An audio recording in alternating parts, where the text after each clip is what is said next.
According to 3 people with knowledge of the NBA's investigation into the LA Clippers, the league has found no evidence that owner Steve Ballmer funneled money through team sponsors to pay Kawhi Leonard in order to circumvent the salary cap.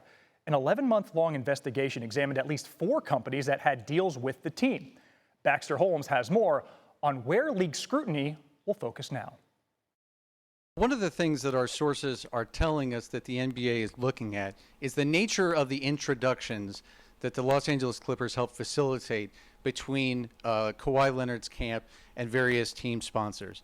Now, the Clippers have been upfront and adamant ever since this began that their introductions have been above board, that it's standard practice around the league.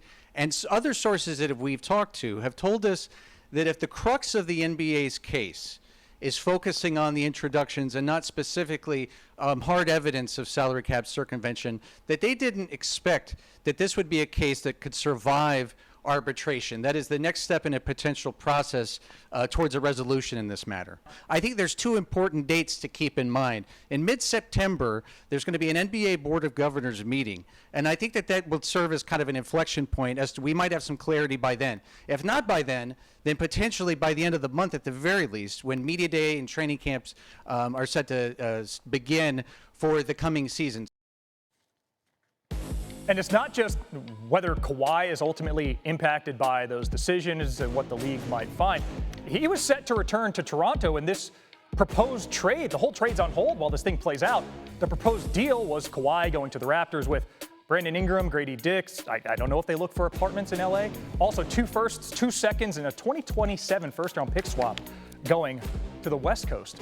NBA insider and senior writer Ramona Shelburne's been covering this story. And Ramona, I know you've been watching for potential late developments into the night Monday. What else can you share?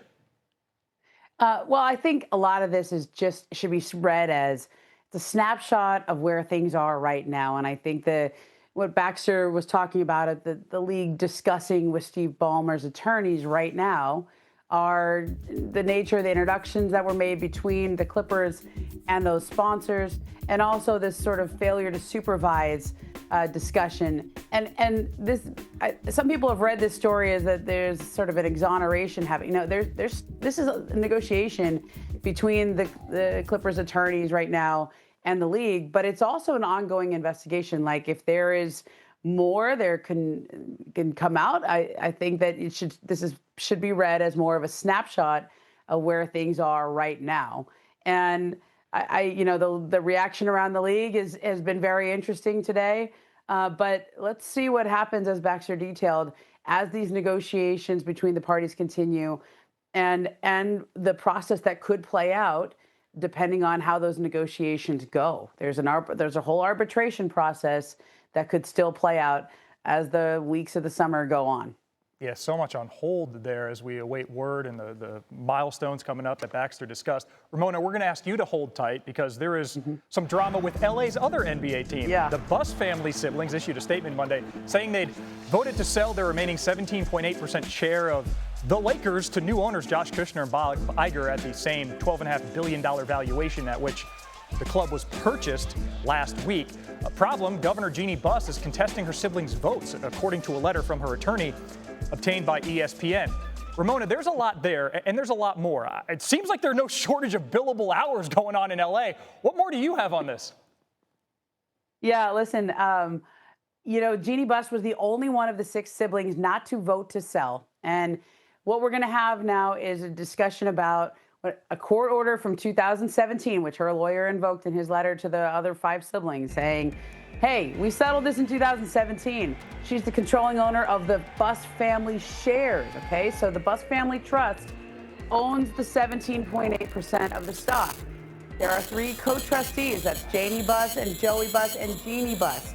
And according to this court order, which we've also obtained and read through, they are not allowed to sell without her consent, okay? Because she's the controlling owner of these shares. Now, the 5 siblings believe that they are allowed to sell as part of a tag-along provision that was part of the agreement with Mark Walter, which is if Mark Walter ever sold his shares, they had the option to tag along with whatever valuation he got. As we know, last week I reported that it was $12.5 billion that he had got as a valuation for his shares from Josh Kushner and Bob Iger. And they want to tag along with that. And 5 of them voted for that. The question is going to be, does the court order supersede the tag along provision? And as lawyers do, it's going to be a fight in the courts. But the initial sale from Mark Walter to Bob Iger and Josh Kushner, that's not in dispute. What's only in dispute is whether or not the Buss family can sell their remaining shares. And most importantly, if Jeanie Buss's controlling ownership remains intact. She had 4 years left as part of the agreement she made with Mark Walter. From what I understand, she met with Bob Iger late last week. He reaffirmed to her that he planned to honor that agreement that she had with Mark Walter. And so there was a part of his statement that he said on the record, which was, if something changes, then it changes. Well, the question is, has something changed? And the 5 siblings believe it has. She doesn't. Well, as this story continues to change, we'll be sure to keep Ramona Shelburne close by. Ramona, thanks so much for joining us here on SportsCenter.